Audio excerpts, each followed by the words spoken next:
Hello mga guys! Ito nga pala yung aming trip to Rome, Italy last week. So, isi-share ko lang guys yung aming flight dahil napakaganda naman talaga ang experience namin. O nakakapagod pero it's worth it. So, nandito nga pala kami sa London Airport. So, which is yung aming syudad talaga ay nandito ako nakatira. So, kailangan ko talaga na mag-plane from London to Toronto kasi mas madali guys kasi nga may anak ako. So, fast forward, nandito na kami sa Toronto. Hindi na ako nakapag-video dahil nga napapagod na rin kami kasi ang tagal ng delay doon. So, dito na kami sa guys, sa malaking plane which is the Air Canada. Papunta na kami sa Rome. Ang nangyari kasi guys, hindi na ako nakapag-video kasi 1 hour and a half nga yung aming delayed. Hindi na ako nakapag guys kasi pagsalang namin sa Toronto Airport, mabilis-bilisan na talaga yung kilos namin kasi 1 oras na lang kailangan na kami makapag on board. So, yun nga ang nangyari guys. Kaya wala ng video. Anyway, nandito na nga kami sa plane. No? Papunta na kami from Toronto to Rome. Tanaw na namin ang Himpapawid guys. Kaya ang saya naman talaga namin. So, fast forward, nandito na nga din kami no? sa Rome. Ito ay kitang-kita pa namin yung mga dyan. Pero napakahaba talaga ng guys, ng flight namin. Kasi 12 hours plus yung 1 hour from London to Toronto.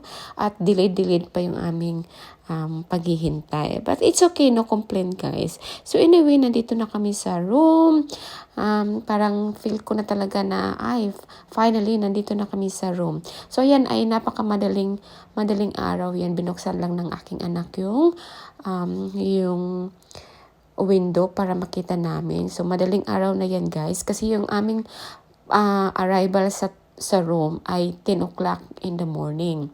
So, ayan. So, we're so happy kasi ang haba ng aming guys, yung pag-upo, yun talaga yung doon. Kasi masakit na sa puwet, tapos hindi ka komportable, which is ganun talaga. Yan. Tiis-tiis ganda. So, nandito na nga kami. Bumaba na kami guys.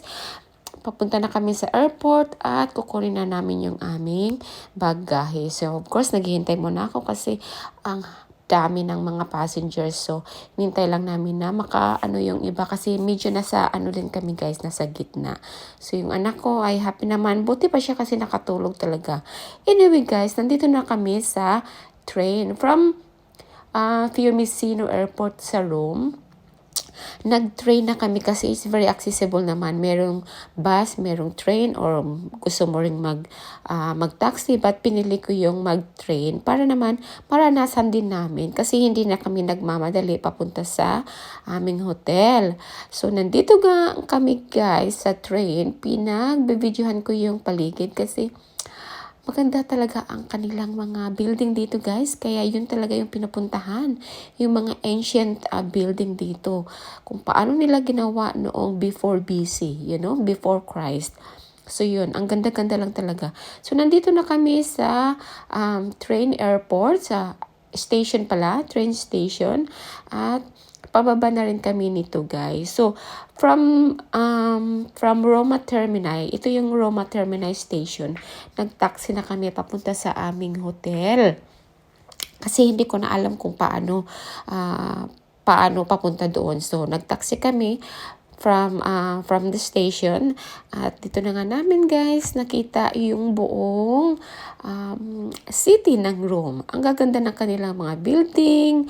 Tapos nakikita mo na yung kanilang yung mga kagandahan talaga ng Rome. So ayan. Tapos hangang-hanga ako sa mga building na magkasalubong, magkahilira, kung paano nila ginawa kasi ibang-iba talaga sa Canada. Ibang-iba kasi iba-iba naman talaga yung estilo ng mga building sa iba't ibang bansa. So, ayan. Ang gaganda talaga guys, kaya talagang hindi ko hininto na mag-video dito. Dito nakapag-video na ako ng todo-todo kasi nasa taxi na kami. Ito namang driver namin, talagang driver talaga siya guys kasi napaka niya, tawag nito, he's not aggressive, pero siguro ganun talaga yung kanilang pagdadrive dito. Ako naman ay medyo na ano, kasi akala ko masasagasaan na yung mga pedestrian. Pero no, hindi. Yun nga lang, kasi syempre yung iba kasi yung driving dito sa Canada, maano talaga dito. Ang dami kasi talagang tao, kaya kailangan alerto ka talaga sa pagdadrive. So, palapit na nga kami sa aming hotel at I'm so excited na finally after 12 or plus maybe 15 hours yung aming paglalakbay sa Himpapawid from airport to airport, train to airport and station. Ayan, malapit na talaga kami makapagpahinga guys sa aming hotel. So, nakapag-book talaga ako ng hotel dito sa downtown kasi talagang pinaghandaan ko yung pagsisearch. Nagtatanong ako kung saan yung magandang pagstayhan habang nandito kami sa Rome. Kasi nga first time namin bakasyon dito sa Rome. So, I'm so happy na nasa downtown kami.